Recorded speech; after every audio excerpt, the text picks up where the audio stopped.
Hello, I'm David Uwe, Executive Director of the Chinese American Museum, DC. We're the first and only museum in our nation's capital dedicated to the Chinese American story. Tonight, we are on day 10, I believe, of the 15 days of Lunar New Year. And we are celebrating with the amazing food authors, bloggers, content creators, chefs, and family, most of all, of walks of life. And that is parents Judy and Bill Leung and sisters Sarah and Kaitlin. The blog that they started in 2013, The Walks of Life, has more than 7 million views a month and is also the name of their recent New York Times bestselling cookbook.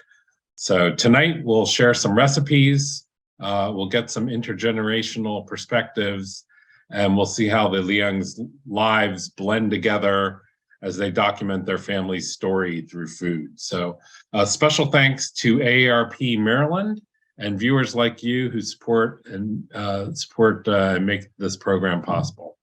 So first of all, let me wish you a Happy New Year,新年快乐. Thank you for being here. Thank you so much for having us, David. Parents, very exciting. Yeah. Okay. Yes. Happy New Year. Thank you. And today is actually day 11. Oh, it's day 11. Okay. I'm ahead of myself. So why don't you maybe just also while you're introducing yourselves, tell us just a little bit about your journey that got you to this point. What are these life experiences and multi-generational perspectives that really make the essence of Walks of Life, because it really is something special just in terms of family and really preserving heritage and culture. Yeah. First of all, thank you so much for having us, and thank you for that lovely introduction.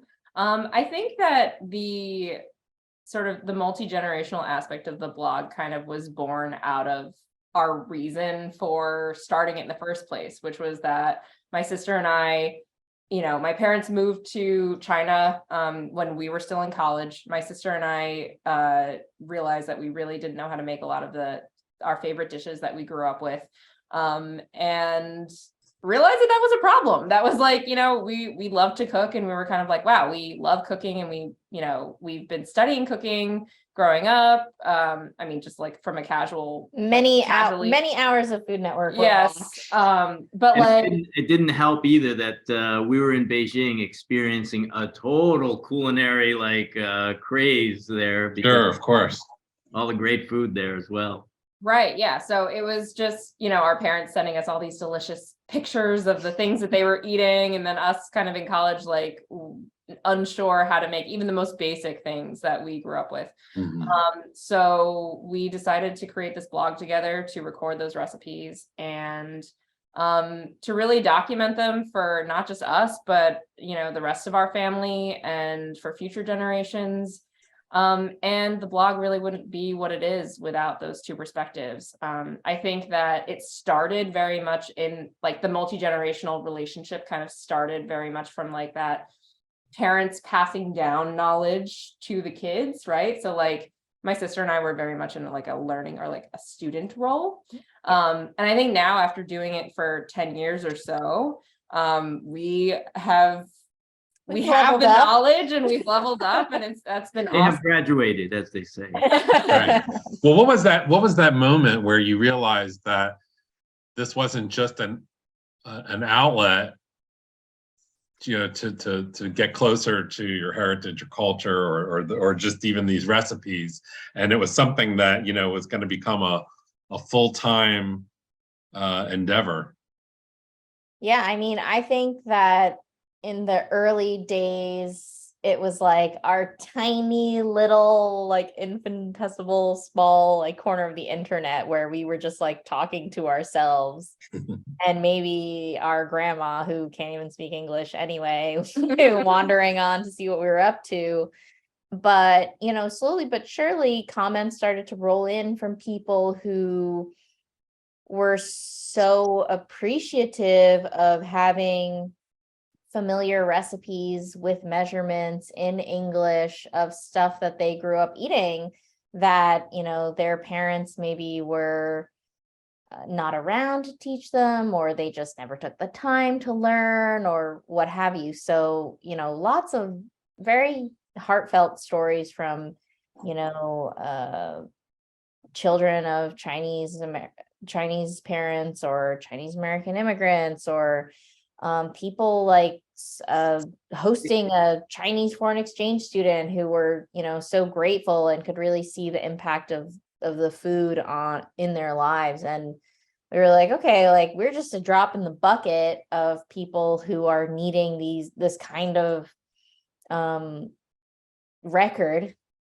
So eventually over time we were like, oh, you know, we started to take it more seriously because we kind of felt this responsibility to people. And, you know, of course, like it kept us on our toes, to say the least, as a hobby. So in the beginning, it started with the blog. It wasn't on social media. Yes. Social media was still kind of in its infancy. Right. You know, it seems to me like one challenge is, at least when I think of like my own mother and my father cooking, a lot of times recipes are not written down. They're in people's heads, or they're written down in some cryptic way that doesn't make sense if you were to see it in person. So, you know, unless you're really cooking with that person, you're not going to get that unwritten recipe in some ways. Totally. Yeah. And even if you are cooking with the person, it's not all, it's like, oh, wait, what did you just do? And then it's like, oh, I mean, like, you know, and like for the cook who's actually in the middle of doing it, like I remember like cooking with my parents or cooking with my mom, like before we started the blog, it would be hard to keep track of what was going on, you know, because it was all happening so quickly. And yeah, I don't know, Ma or Daddy, if you want to like.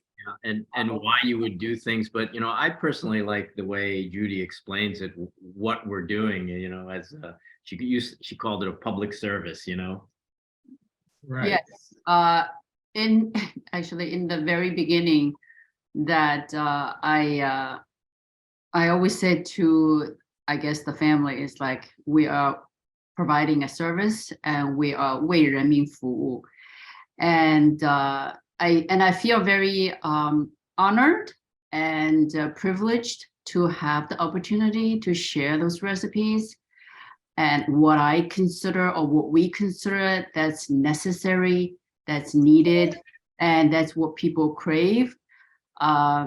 So yeah, it's been a great journey. And while Kaitlin was answering your question, it dawned on me that we've been doing this for over 10 years, not for once that we said, oh, we hate this.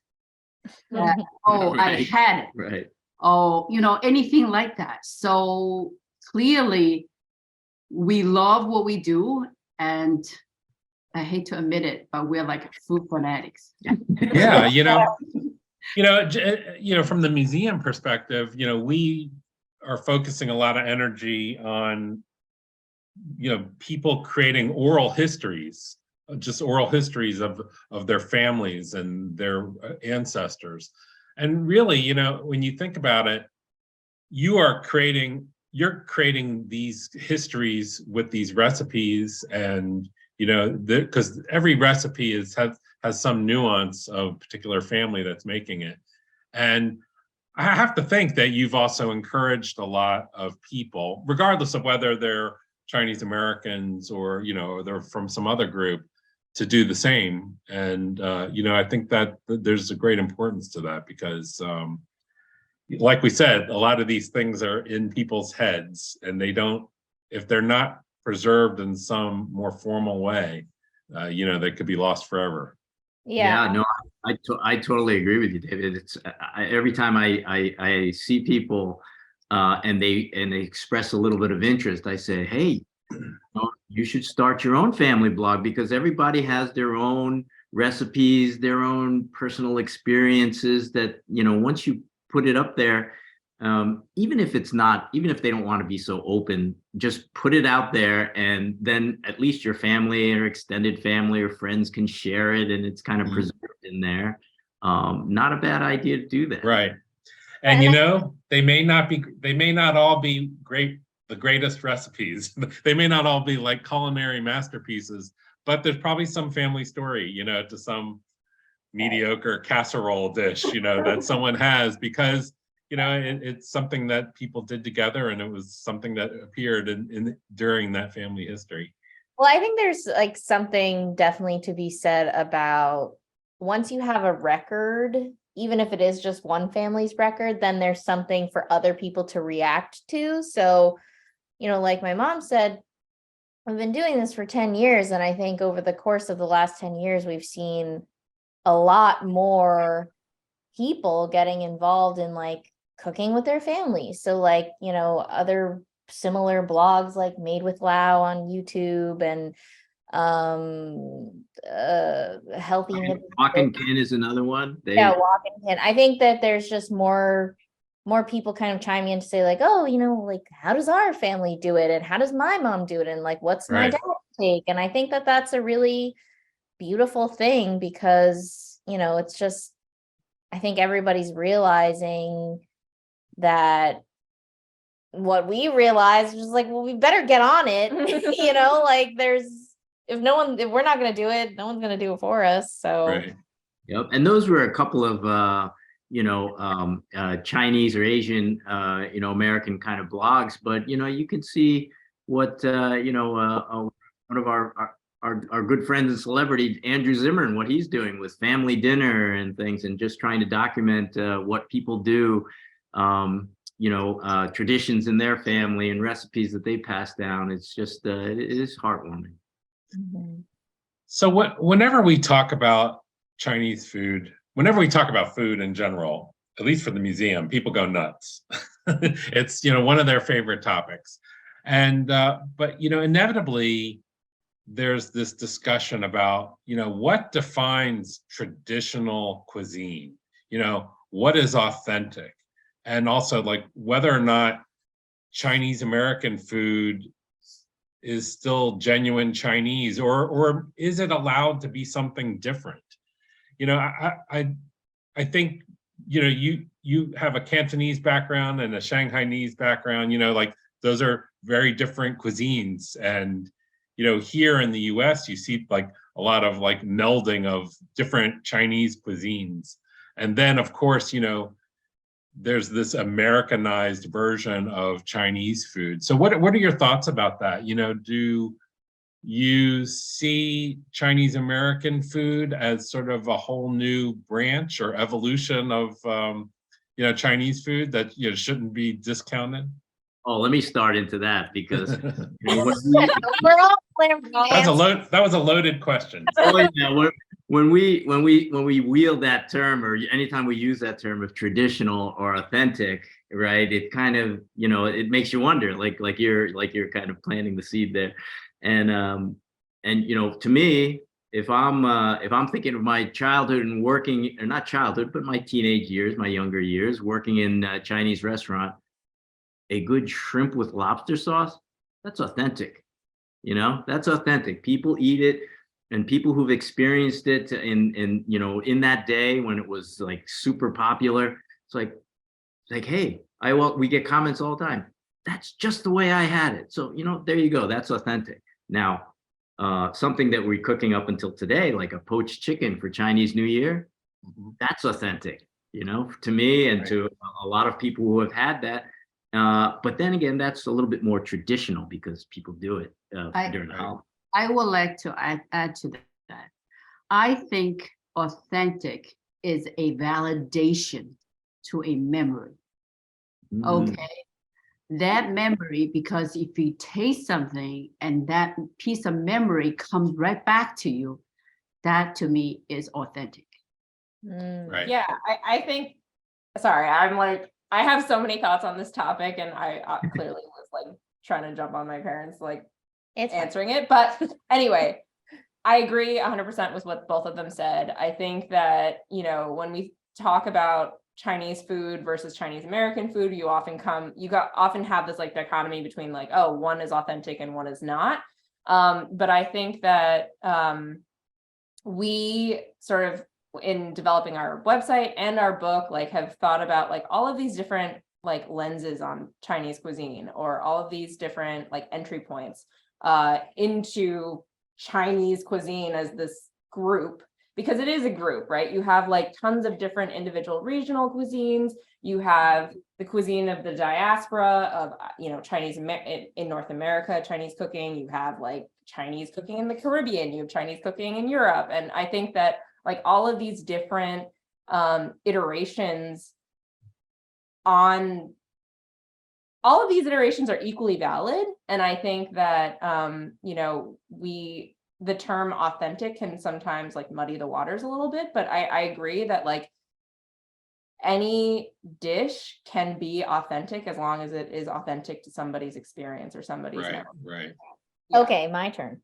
So I feel like, I think that part of like jumping off of this idea of like memories is part of what we've seen being Chinese American and sort of like helping people bring Chinese cooking into home cooking is so much of authenticity is driven simply by what is or isn't known.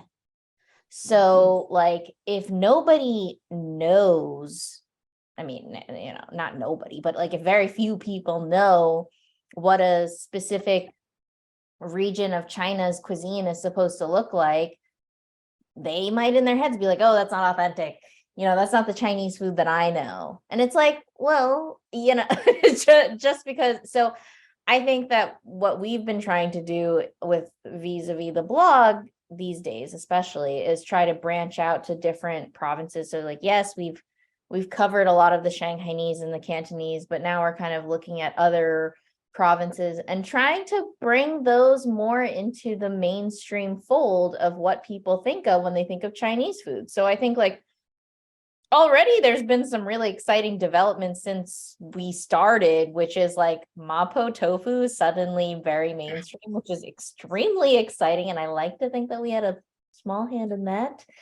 And like hot pot is becoming more mainstream. So it's like, you know, before that was the case, people might be like, oh, that's not Chinese food. You know, it's not like what I get down at the Chinese restaurant in my neighborhood, or what I, you know, have been ordering off the menu since I was 5 or what have you. But, you know, I think just because that might be the case doesn't mean that it's not authentic. So it gets a lot wrapped up in like who is beholding, you know, the question of authenticity. So It's challenging because there are Chinese or maybe just other forms of Asian cuisine that are not embedded in communities of their origin, and so they probably feel obligated to manipulate these recipes or choose the recipes that they know are going to be the most popular.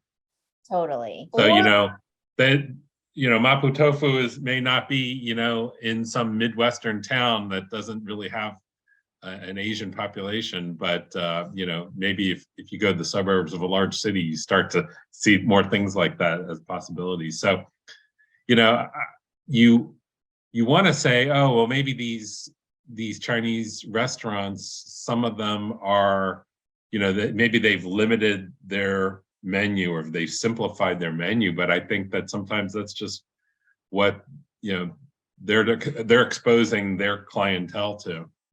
Or what's available to them locally, right? Like not all in certain areas you may not have access to certain ingredients, and when you look at the Chinese American takeout menu, anything with mixed vegetables is going to be like snow peas and carrots and maybe mushrooms and canned bamboo shoots and water chestnuts. And those things are, either shelf stable or you can easily find them in any grocery store. So I think that, a lot of times it has to do with access as well. Right. This relates to a question that's come in from one of our attendees, but not everybody has an H Mart in their town. Have you ever come across like maybe online sources for people that are they might have better access to some of these ingredients that they might find in your cookbook? Yeah, so especially I feel like during the pandemic, we saw a lot more of these online grocers that specialize in Chinese produce and Chinese products kind of pop up. So for dry goods, you can get pretty much anything shipped directly to you. There's a store in Manhattan, Chinatown, poingonline.com. They'll ship you any dry good at a pretty reasonable price. There's also sites like Umami Cart, YummyBuy.com, SayWe.com, FreshGoGo.com. There are some of them that are regional, and those regional ones will usually ship produce and frozen and refrigerated items to just a small, like a certain area, like maybe it's like mid-Atlantic or maybe it's like the West Coast. But for dry, like packaged goods, you can basically get anything online at one of these sites. This is definitely granular detail, but I could see that's a burning question for someone. Someone says, what type of wonton wrappers do you recommend? The last type we randomly bought fell apart while filling. Oh. So we use a brand. There are actually two in our area. I think they're both made in Brooklyn or distributed out of Brooklyn. It's Twin Marquee, and the other one is called Wonton Specialist. But they look the same. The packaging looks very It's similar. like red and green. Those are totally fine to use. You may have a different brand in your region. If you just next time you go to the store, just avoid the brand that you bought and maybe just try another one. Right. So I will caveat that we do not have a lot of experience cooking with like what I will kindly and with acceptance call grocery store wonton wrappers. Like, sometimes you go into like a ShopRite or like they have the international aisle. Stop and Shop. There's like the little international section, and they got the like blanket like wrappers and whatever. So it's next to the Goya brand beans. Yeah. So I will be honest and transparent and say we don't buy those. We don't cook with them. We do not have very extensive experience with it. So that's kind of like you're rolling a little bit of a dice. Plenty of our readers cook with those and they're fine. So I'm not, I think you got unlucky with. Okay. I'll also say that we do have a wonton wrapper recipe on the blog that you can make. Oh, okay. Excellent. So we have 3 slides related to 3 different recipes. Should I just pull them up and we'll talk about them? Okay. Yeah. All right. I'm very slow to share screens. Just give me one moment here. Okay. So here, we just put the ingredients. The details of the recipe are not in here, but we will email, when we email all the registrants, the link to the recording and the other details, we'll put the full recipe in as well. So this reminds me of my childhood right here. So Ma or Daddy, maybe you want to just talk a little bit about the recipe and its like relevance to Chinese New Year. I will. Actually, the Cantonese steamed fish is usually a whole fish during Chinese New Year, to symbolize unity and my parents used to say, where there's a start, there's a finish. You got a head and a tail and everything, and we usually cook 2 fish. So there's Chinese are big on phonetics, so fish sounds like a surplus. So we cook 2 fish, we eat 1, and then we leave 1 for the next day, at least untouched. Which is the New Year. The New Year, to symbolize that there's going to be a nice surplus for the New Year, or abundance and surplus. But that aside, right? Even if a whole fish might be, I know a lot of people might be, it might be daunting for, and you can have the same flavor and use get the similar results without the whole fish, the hassle of whole fish, and just use fillets as well. So, and this happens to be one of our most popular recipes on the blog. But you will be missing out on the cheek meat. Yes, That is this correct. is true. If you're Cantonese, that fish has to be a live fish, Right. you know, right before you cook it. So, We buy it from the tank. and- right. So Yep. there is a slight difference if you use live fish versus fish fillet, which is usually like has a little bit of shelf life already. Right. And also another thing is like when you pick a fish for a whole fish to steam for this particular dish, you really wanted to keep it below 1.5 pounds. Right. If you use a fillet of fish that doesn't have the skin on it, it doesn't seal it in the same way. It's That is correct. Yeah, Right. it's definitely a different experience. And Mhm. and oh, by the way, like on a Chinese table, we always defer to the eldest person at the table. They have their first option on the head. Yes. That's My, right. my grandma will do a very funny thing where she's like, Polite. you guys eat, and we're like, okay, and then we're like, you take the head, and then she's like, what? No, and then we're like, yes, take it, and then she's like it lasts for like 2 seconds, but it's this hilarious, like she's like, what? You know, no, somebody else doesn't Yeah, somebody else have whereas at a different dinner table, the fish head might not seem like this, like the biggest prize ever. At a Chinese table, it is definitely a prize. it?" For sure. What are some, I know this recipe says neutral oil. So what are some examples of neutral oils? Mm. Yeah, so we just mean an oil that doesn't have a strong flavor. So something like an extra virgin olive oil or sesame oil is going to have like a very strong flavor that's going to affect the flavor of your dish. So Right. neutral oil could be like a canola oil. Avocado oil has a really high smoke point, so that's a great one to use, though it is a little bit more expensive. You could use any vegetable oil that you prefer. So Even light olive oil. Yeah, these days, light Olive oil is fine. Right. People have so many preferences on oil, so we just leave it up to. Well, at first glance, with getting the whole fish aside, it looks like these ingredients are pretty easy to find at a standard grocery store.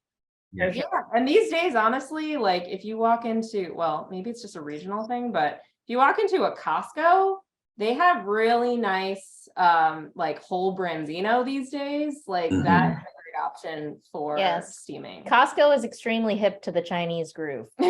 They have been stocking the store. Yeah, I was having this conversation with my parents just the other day because the Costco on this side of DC where we live, where there isn't as large an Asian community, does not stock some of the same items as the one that's in an area that has a larger Asian population.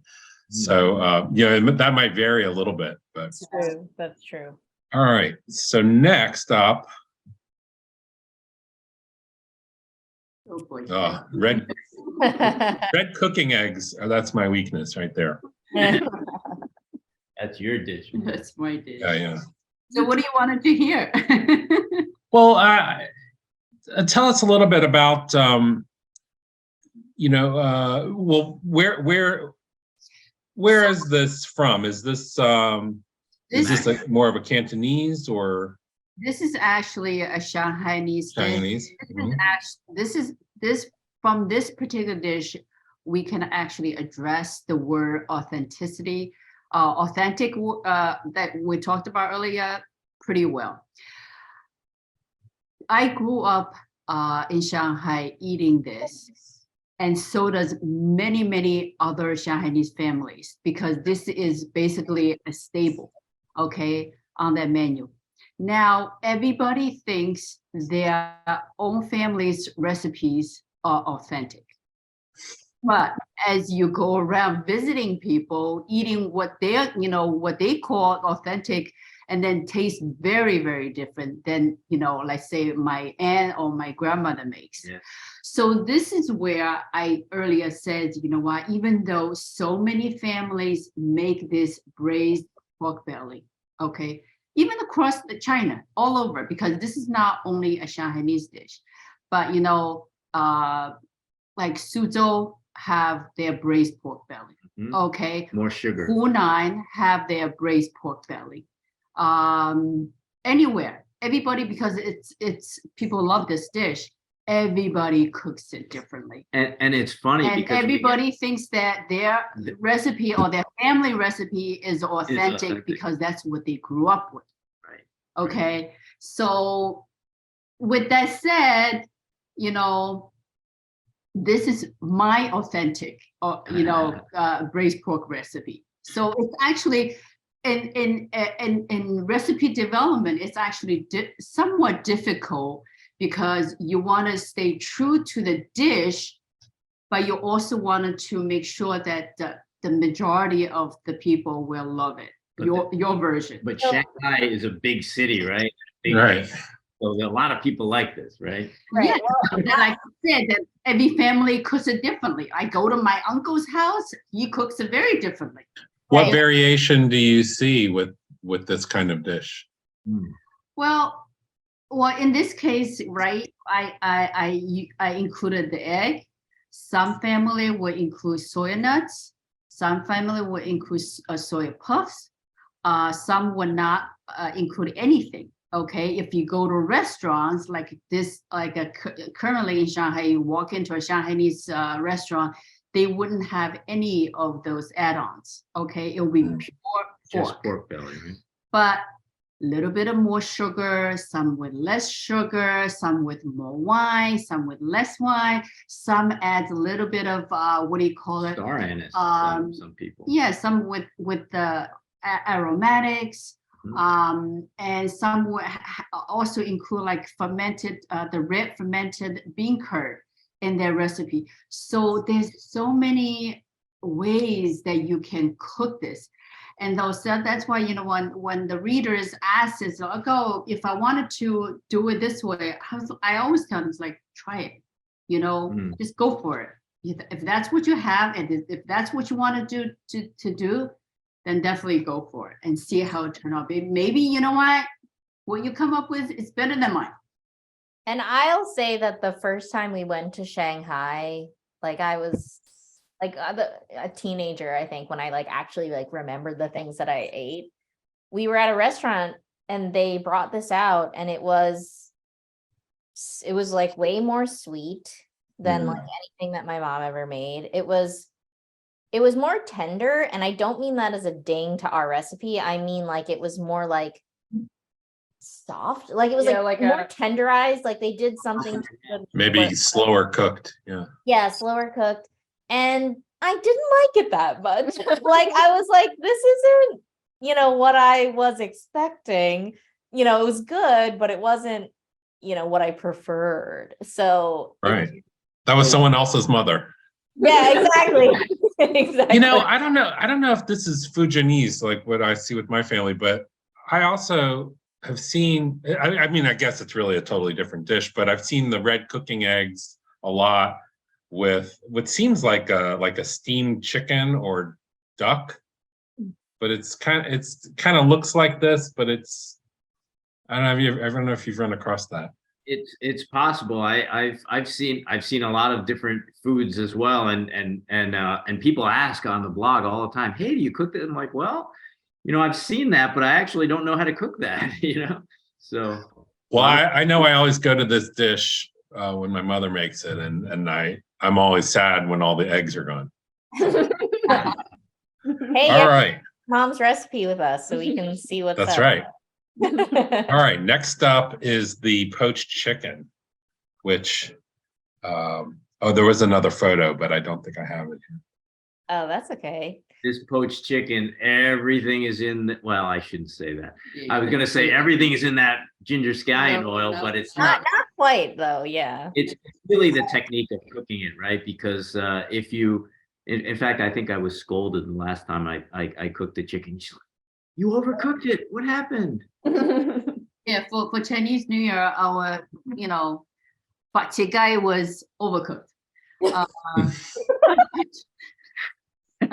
many things going on. So Yeah. let me corral everybody. It's a Okay. slow poached whole chicken, head on, feet on. And again, it's a similar narrative as with the whole steamed fish, right? Like for the new year, you don't want to be chopping things into pieces. It's just Right. auspicious. And then it's poached and with like a little bit of ginger and scallion, and then you put it in an ice bath. So there's no residual overcooking of the chicken. Mhm. And then the skin has this like almost like crunch to it, which Snappy yeah, texture. snappy texture, much better than crunch. And like the chicken jelly, it doesn't sound tantalizing, but like it's good. And It's it's aspic, kind of. yes, it is like Aspect, yeah.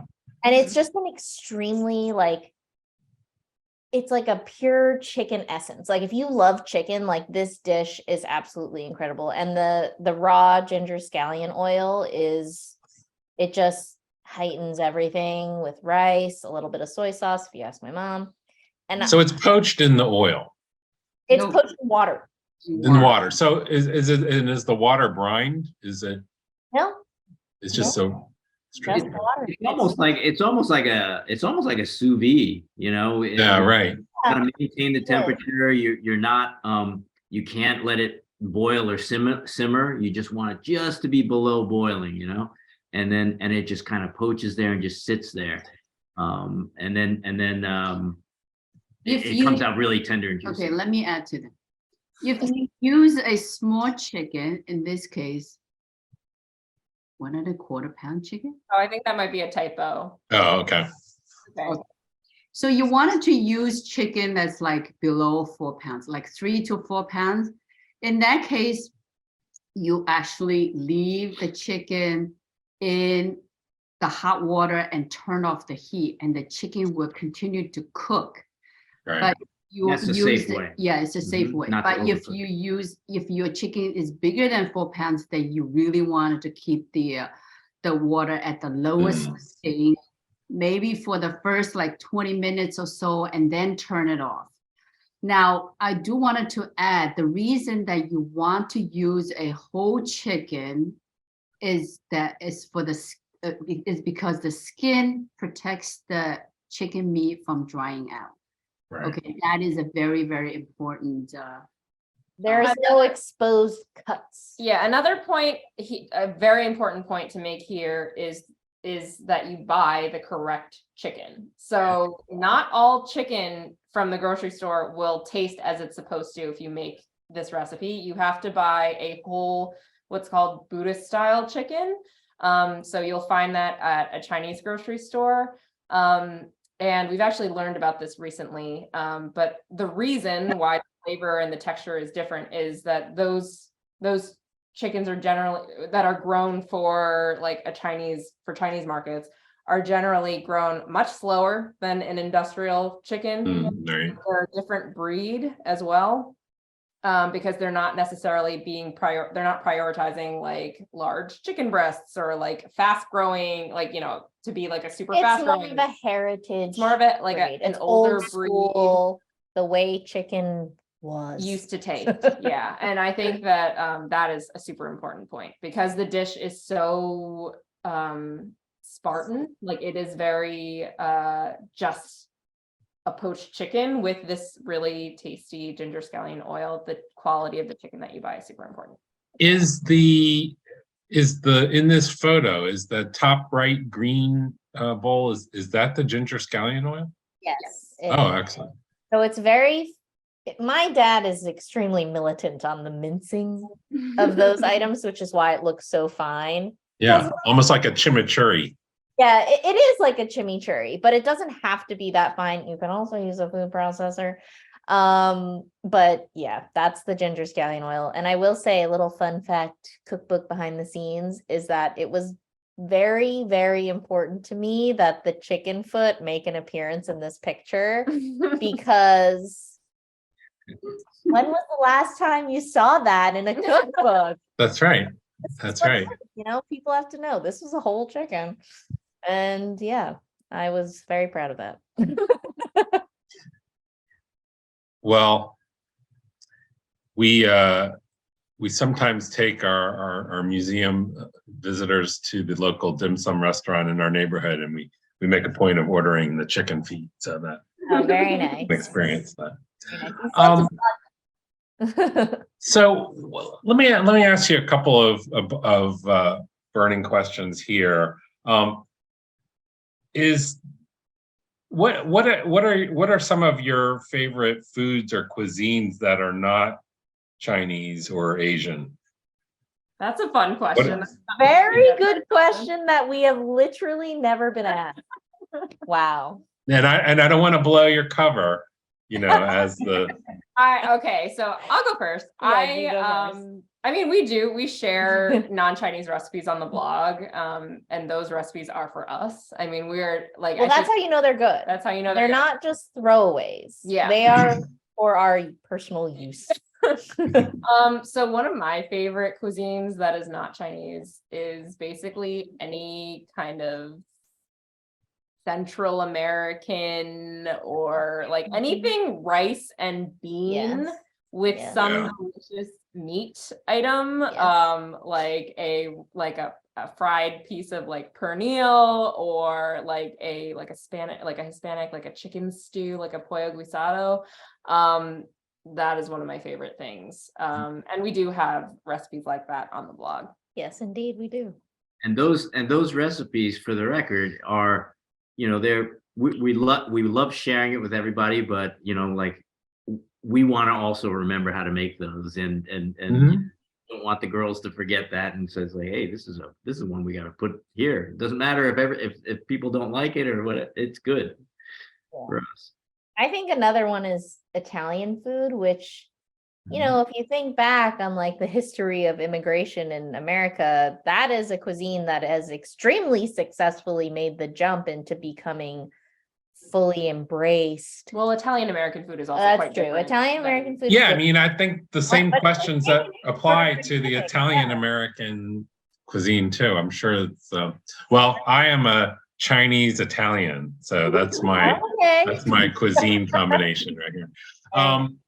What is the one dish that you think is always better cooked at home? Maybe all of them. And what is one dish that you would always rather order? You would always rather order from a restaurant. This is from one of our viewers. Very good. That is a great question. Yeah, I have an answer to that. Yeah, I you mean, go. and it kind of manifests itself because we haven't done this recipe on the blog, and it's if you've ever been to, I know you probably have, if anyone's ever been to a Chinese banquet, like a wedding banquet or a birthday banquet, or what, a 100-day or 30-day celebration for a new baby, a typical banquet, you always have kind of like a cold plate, then you'll have lobster, but you'll have this Chicken. exactly a what's called, it's like a whole chicken that's first poached, but it's flavored and has this extremely flavorful, like a little star anise, a little soy sauce. It's kind of like a cross between that and a soy sauce chicken, and then it's deep fried. Oh. And the skin is super crispy and it's so tasty. I Topped remember with fried garlic.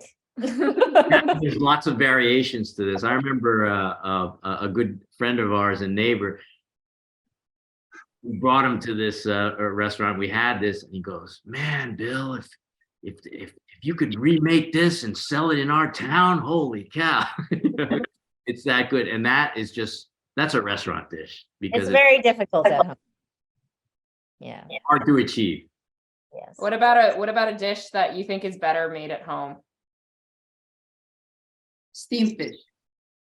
Steamed fish. That's very true, actually. Steamed fish. Yes, I would say that, and also bachigai, the poached chicken. Oh yes. Because in my opinion, any chicken that you let it sit for a while, it doesn't taste as good.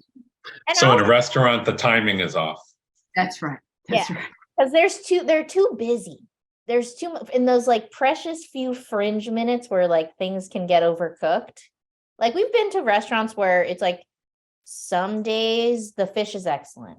Other days it's like, somebody left it for just like a tiny bit too long. And then you're like, Right. oh, How do you make your photos look so beautiful? What is your process?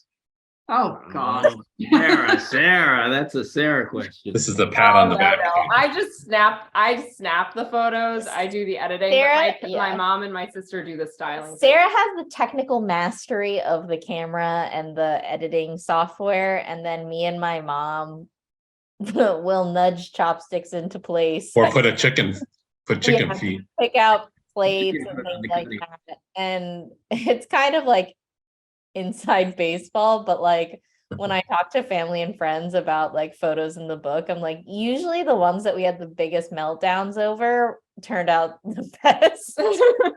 Like it's a very, so I would say on the blog it's more relaxed, and I think the funny thing about the cookbook was that we all felt some pressure to like level up our existing style, or just like keep the same DNA of it but like refine it a little bit. So No, I You think can't what change we, the print. no. I think what we're trying to do with the book photos is that we're trying to present a lot of nostalgia feelings. Okay.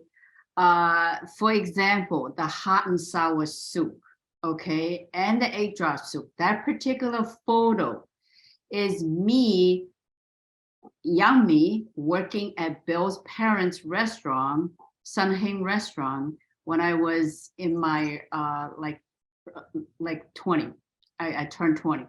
And I was working there, and that was one of my first jobs, working in that summer job as a waitress. So that photo, every a customer comes and sit down. So I would take this tray, and I put, usually after they order, I would put in, like, usually they have lunch specials, which includes soup. So it's hot and sour soup, egg drop soup, some fried noodles, some tea, and there you go. I present to them on the table. It is capture of my, like, it's a caption of my memory.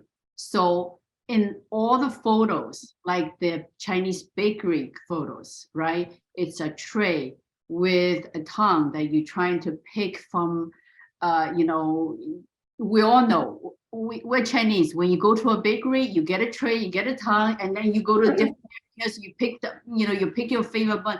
So we're trying to, those are the special moments that we're trying to present. And that's how we created those photos. Right? Yes. What so for someone that purchases your cookbook, which I have a green screen on, so I don't know if it's going to disappear. yeah, we got it. It never works.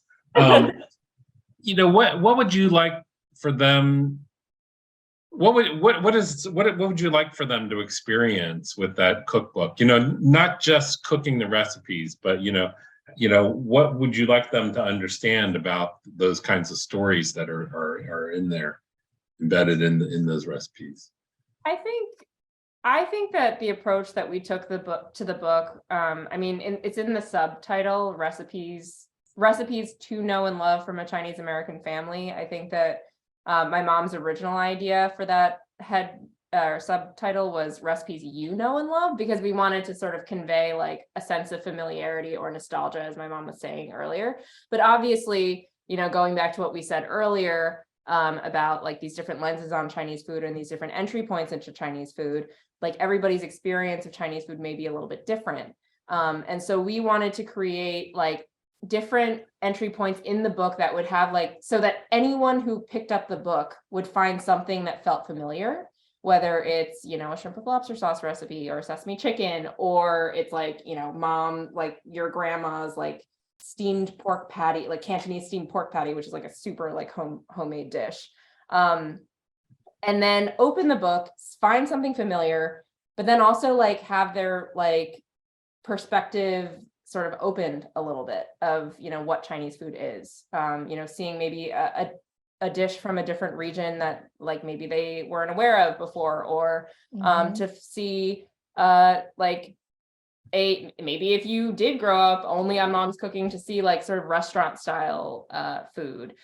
So I think that throughout the book, like we just want people to sort of take away a sense of like belonging and home and nostalgia, but also this like sense of like opening up like their perspective on what Chinese food is and what it can be. Right. Yeah, well said. You know, I feel like Walks of Life, your blog and the book, you know, it really reveals a lot about your family and your personalities. And do you, I don't know how to articulate this, but do you see any role that your recipes and the content that you produce, you know, could play in helping with, you know, Asian hate and violence that we're seeing? Do you see like some like advocacy or role and representation that might be there for your work? Yeah, I mean, I think that food is like a great bridge. I think it's a bridge of understanding that you know, maybe if there are, and like we have like just today I like spammed some like really like mean comments, right, from trolls making like racist comments. Like it happens, right? But I think that the vast majority of the comments that we get are from people who are, you know, just open-minded, who are like looking to, you know, for the people who maybe aren't Chinese American, for people who like are just interested in this cuisine. They're like, wow, I can't believe how much like I'm learning about Chinese cooking. Like I love this food. I feel like I know it so much more deeply now. I'm like enjoying learning about your culture. You know, non-Chinese families celebrating Lunar New Year. And like, you know, I got a comment from a mom the other day, or maybe it was an email. And she said that she homeschools her son, and once a month or every month, they like focus on a different culture, a different country, and like learning about that culture.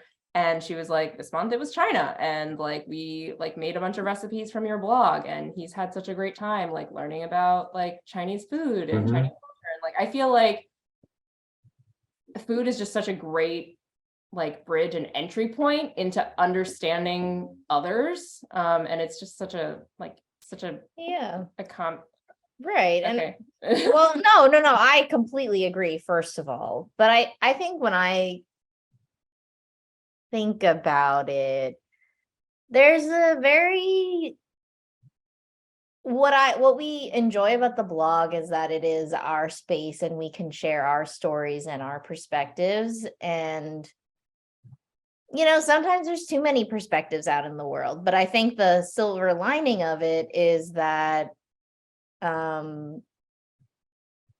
there's a opportunity to educate people on like what the culture is, but then there's also an opportunity to like break some stereotypes, right? It's like we don't have to always be in our Chinese American Right. box.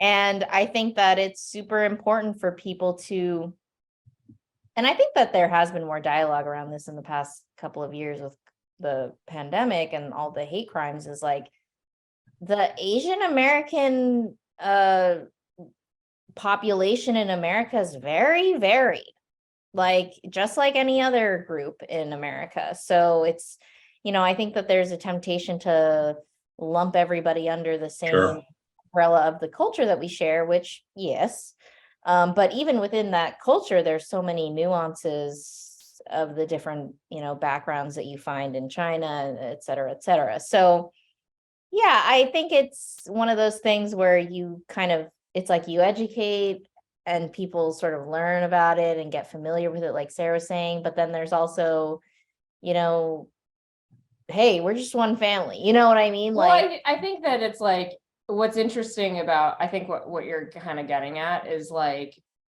people come in and then they see like, oh, here's like a Chinese family who's doing this thing together, like this is great.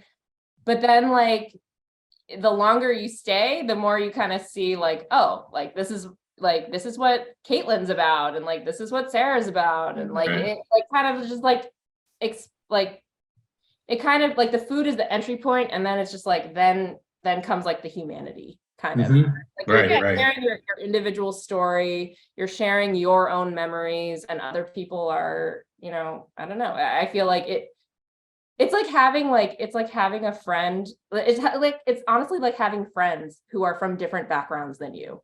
It's just like, Right. you can like kind of understand like where somebody else's experience, and the more we can understand other people's experiences other than our own, the better, right? Right. I'd like to think that the blog is kind of like a bright spot for, with all this happening. You come to the blog, and what better way to share culture or to get familiar with people than food, right? And Mhm. then hopefully you walk away after looking at a recipe or reading a couple of stories with a smile on your face. Right. For some people, food is really their only real consistent touch with Asian culture. So, I guess that's the open door, so to speak. Right. Tell us a little bit about your farm. I've already seen some photos and I know I want to live there.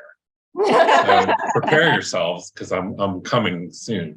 But how obviously it's a lovely place, but also how does it play into your work with Walks of Life? Yeah. Well, I mean, let's see. Like, the girls love to use that term, lenses and viewpoints and everything. It's like, yeah,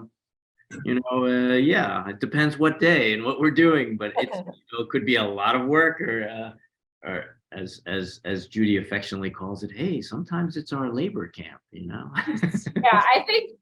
yeah, it's a lot of work. Just like David, if you come, we're gonna put you to work Yeah. immediately. Okay. Well, is there an extra room? But I will say, But make sure you bring your boots. Okay, I'm not afraid. I will say that I think when we saw the farm for the first time, and like we're thinking about like how it could kind of fit into the future of the blog, we were thinking about sort of expanding our sort of the range of topics that we cover on the blog. So now we're doing series on like how to grow Chinese vegetables, which is like Mhm. that is knowledge also that I think is not out there, not necessarily recorded. Like, you can find tons of articles about how to grow Yeah. articles on how to grow like Chinese large pedial mustard, probably not as many articles on that, right? So we're definitely trying to sort of expand our content into that. Also, just like we have chickens and ducks and they're laying eggs, and we're kind of covering that. We are not eating the ducks or Yes, the chicken. everybody- Everybody always asks. I'm like, We could, but we just we don't. could, we don't Yeah. want to. We don't On a want family farm, it becomes difficult sometimes. Yes. They have names. Yeah, right, exactly. Yeah. So yeah, and I think it's also just it's exciting because we're also hoping to create like a studio space in the barn where we can start blogging, and also hopefully like kind of separate work and home spaces. But yeah. So your whole production, you don't really have to bring any outside people. You do it all yourselves. It's all the power of the Leung. It's all so to speak, and it's I mean, the farm work, all kidding aside about the work and extra, right? It's so rewarding, especially the garden and seeing the animals grow, and you're seeing those little chicks and the little ducklings grow up, and then we care for them, and we had the most bountiful carrot harvest that we've ever had before in history of us. Yeah, and our we family. were able to grow Napa cabbage, Yes, which is wonderful, and daikon radish. That's Yeah. it's like that's our first unheard of. experience. Yeah, unheard of us. Even though my mom used to grow a lot of the vegetables, and it was through necessity because the freshest vegetables came from the garden. Otherwise, we'd have to go to Chinatown in New York, 2 hours away, and stock up on that stuff, and Right. eat it for the week or a few weeks. Well, we are down to our final minutes, actually probably a little over, but that's okay. Let me pull this up. Tell us a little bit about where, I mean, it kind of looked like you can get this book almost anywhere. Yep. But, wherever books are sold. Yeah. Wherever so books are sold, you hear small people say that, but this bookstores, is, big bookstores. Yeah, for sure. And I will do one little shameless plug. oh, please do. If folks are looking for hard to find ingredients, we just rolled out a package of pantry essentials that you can buy from Pearl River Mart, which is a New York-based Chinatown store that's been in business since the 1970s, still owned by the same family, and it's a super convenient way. Like if you don't live near a Chinese grocery store, if you don't want to buy from Amazon, you know, to get some of those like harder to find like soy sauces and oyster Right. sauce. Well, thank you to Bill, Judy, Sarah, and Kaitlin Leung of the Walks of Life, and special thanks to our sponsor of this program, AARP Maryland. Thank you. This has really been, you know, one mistake I just realized though is that I have not eaten dinner yet. So this was a little, my stomach is rumbling after, you know, paging through a few of those recipes, but the New York Times bestseller cookbook, Walks of Life, is available wherever books are sold. See? More information can be found at the Leungs website, thewalksoflife.com. If you want to learn more about or support the Chinese American Museum DC, visit us at ChineseAmericanMuseum.org. And this webinar was recorded, and the session and recipes will be on our YouTube channel in the upcoming week. And all registrants will be sent a link to the recording with some of that other information. So thank you so much. It's really been a pleasure. And thank you for everyone joining us tonight. And Happy New Year. Thank you so much. Happy New Year, everyone. Cheers, everyone. Take care.